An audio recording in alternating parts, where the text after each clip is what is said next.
Hello everyone. ഇന്ന് ലോകമെമ്പാടും വിപ്ലവകരമായ മാറ്റങ്ങൾക്ക് വഴിയൊരുക്കിയ ഒരു പ്രസ്ഥാനത്തെ പറ്റി നമുക്ക് സംസാരിക്കാം. സഹകരണ പ്രസ്ഥാനങ്ങൾ അല്ലെങ്കിൽ കോഓപ്പറേറ്റീവ് മൂവ്മെന്റ്.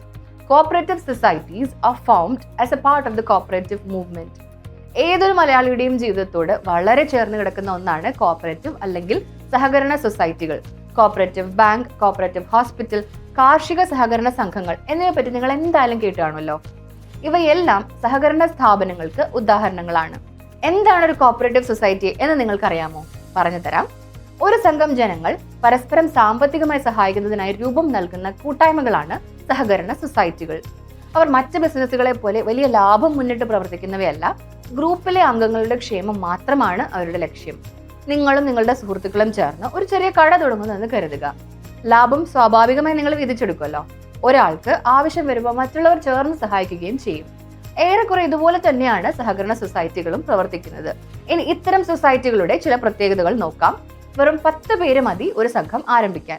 എല്ലാ തീരുമാനങ്ങളും വോട്ടെടുപ്പിലൂടെയാണ് എടുക്കുക. അംഗം മരിച്ചാലോ നാട് വിട്ടുപോയാലോ അവരുടെ പങ്കാളിത്തം ഇല്ലാതാകുന്നില്ല, അത് നിലനിൽക്കും. സ്ഥലപരിധിക്കുള്ളിലുള്ള ആർക്കും ഇത്തരം സംഘങ്ങളിൽ ജോയിൻ ചെയ്യാൻ കഴിയും എന്നതാണ് പ്രധാന കാര്യം. അതുപോലെ തന്നെ എപ്പോൾ വേണമെങ്കിലും പുറത്തു പോകാനും സാധിക്കും. എല്ലാ അംഗങ്ങളെയും തുല്യരായാണ് സംഘം പരിഗണിക്കുക.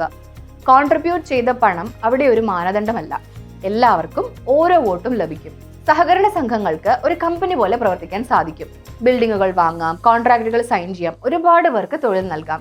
കേരളത്തിലെ പ്രധാന നിർമ്മിതികളുടെ എല്ലാം കരാർ ഏറ്റെടുക്കുന്ന ഊരാളുങ്കൽ ലേബർ കോൺട്രാക്ട് സൊസൈറ്റി ഉദാഹരണം. സൊസൈറ്റിയുടെ ലാഭം അംഗത്തിന്റെ പങ്കാളിത്തത്തിന്റെ അടിസ്ഥാനത്തിലാണ് വീതിക്കുക.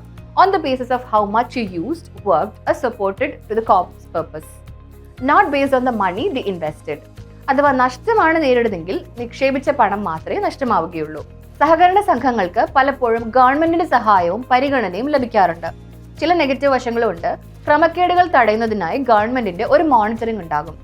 സമീപകാലത്ത് കേരളത്തിൽ കരുവന്നൂർ അടക്കം പല സഹകരണ ബാങ്കുകളിലും ക്രമക്കേടുകൾ നടന്ന വാർത്തകൾ നിങ്ങളും ശ്രദ്ധിച്ചാണല്ലോ. പൊളിറ്റിക്കൽ പാർട്ടികൾ സഹകരണ സ്ഥാപനത്തിന്റെ ഭരണം കൈയാളുമ്പോൾ നടത്തിപ്പ് ഏകപക്ഷീയമാകാറുണ്ട്. തർക്കങ്ങളും ഉടലെടുത്തേക്കാം. ഇടയ്ക്ക് പത്രം വായിച്ചാൽ മനസ്സിലാകും. എന്നാൽ ഇത്തിരി ജനറൽ നോളജും കൂടി ഇരുന്നോട്ടെ. സഹകരണം സംസ്ഥാനത്തിന്റെ അധികാര പരിധിയിൽ വരുന്ന വിഷയമാണ്. VN വാസവനാണ് സംസ്ഥാന സഹകരണ മന്ത്രി. 2021 കേന്ദ്രം സഹകരണ മന്ത്രാലയം രൂപീകരിച്ചിട്ടുണ്ട്. ചുമതലയുള്ള മന്ത്രി ആരാണെന്നറിയാമോ? അമിത് ഷാ ആണ്. അപ്പോൾ സഹകരണ സൊസൈറ്റികളെ പറ്റി നിങ്ങൾക്കൊരു ഐഡിയ കിട്ടി കാണുമല്ലോ. ഇനി അമ്മ കോർപ്പറേറ്റ് ഹോസ്പിറ്റലിലോ അച്ഛൻ കോർപ്പറേറ്റ് ബാങ്കിലോ പോകുമ്പോൾ നിങ്ങൾ അല്പം ആധികാരികമായി അതേപറ്റി സംസാരിച്ചോളൂ.